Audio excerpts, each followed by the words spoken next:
नमस्कार, मी सद्दाम सिमुल्ला. आपण पाहतात SM नेटवर्क पुस्तक पीपल मराठी. चला तर पाहूया आजची ठळक घडामोडी. कारखान्यातील लिफ्ट पडून महिलेच्या मृत्यूस कारणीभूत, दोघांविरुद्ध गुन्हा दाखल.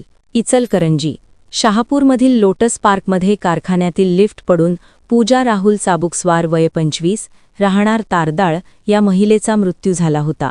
19 मार्च रोजी घडलेल्या या घटनेप्रकरणी शहापूर पोलीस ठाण्यात कारखान्याचे मालक कृष्णा विजयकुमार व्यास आणि लिफ्ट ऑपरेटर चंद्रकांत ज्ञानदेव शेलार, दोघे राहणार इचलकरंजी, या दोघांच्या विरोधात मृत्यूस कारणीभूत ठरल्याप्रकरणी गुन्हा दाखल झाला आहे.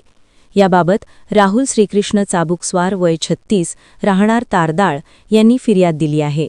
येथे कृष्णा व्यास यांचा लोटस पार्कमध्ये कृष्णा टेक्सटाईल नामक कारखाना आहे. या कारखान्यात पूजा चाबुकस्वार या झाडलोटचे काम करत होत्या. व्यास यांनी तिला कोणतीही संरक्षण उपकरणे दिली नाहीत.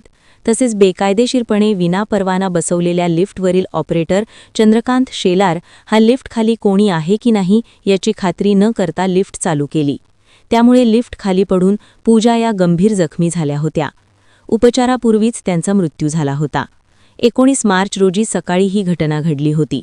या प्रकरणी राहुल चाबुकस्वार यांच्या फिर्यादीनुसार पूजा हिच्या मृत्यूस कारणीभूत कृष्णा व्यास आणि चंद्रकांत शेलार या दोघांच्या विरोधात शहापूर पोलीस ठाण्यात गुन्हा दाखल झाला आहे.